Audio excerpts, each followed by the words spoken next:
Coming up with our roster of superhero was probably the biggest task we ever had to do.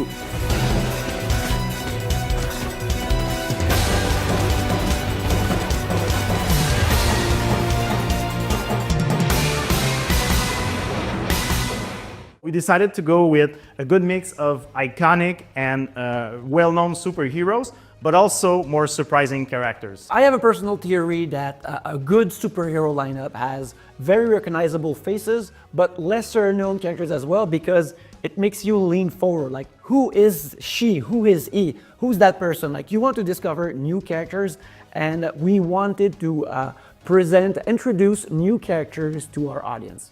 Our main true line for the character designs were really like a blast from the past from the 90s mixed with a cartoony style. Most of our inspiration comes from the comic books, really old school comic books, and trying to find some designs in there that adapt well to pixel art because that's what we're known for. Characters that audiences might discover with our games are Nova and Phyla-Vell. They're both leads in the Annihilation original comics, so it was really important to have them in our game. But also, I'm a huge fan of Nova. And also because we had that 90s styling to our game, like I was really excited about the idea that he could have his mullet ponytail like he did have in the 90s. And also for Phyla-Vell, she is a character that has this great Joan of Arc type of vibe to her. She has a laser sword that is also really, really cool, that presented themselves as a really fun characters to have. When we were searching for the deep cosmic universe, we came up also with Beta Ray Bill and Cosmic Ghost Rider, who are both incredible characters, but also super fun in terms of gameplay opportunities. On one side, you have Beta Ray Bill equipped with Stormbreaker, who he can use basically as a trap that he can throw and leave on the field for enemies to get hit and use for great combos. But also Cosmic Ghost Rider, who is just this incredibly very loud character that is full of incredible attacks, like using the cosmic machine guns or his whips to basically wreak havoc on the battlefield. It was also a great way for us to give our own twist on some of these characters, especially characters like Beta Ray Bill, who hasn't been in any games before. People might recognize him as being similar to Thor, but at the same time for us it was a chance to really define him in a way that would belong to us. And for those who are less familiar with Cosmic Ghost Rider, he is the combination of Ghost Rider and Frank Castle, aka the Punisher, combined into one amazing character. Again, if you open a comic book, like, you see these characters in different sizes, and it's part of their identity. Same thing with their powers, and it was a key part of how to present them in our game. I really love Spider-Man in our game because he's very true to himself. He's a very agile character who can web swing and reposition on the battlefield very quickly, but also use his webbings to slow down enemies and pull them with his iconic web shooters in order to really take control of the action. I really like Captain America. Like, he feels like he just walked off straight off the page. The shield throwing, the shield sling feels so good and so precise that I can't stop doing it. And also what is great is that you can combine both characters and have the strengths of Captain America, being able to hold the defensive line while calling in Spider-Man to basically do a web swinging kick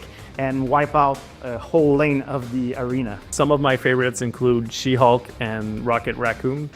She-Hulk because she's just a massive character that can throw characters around, throw enemies around, and chain some insane combos.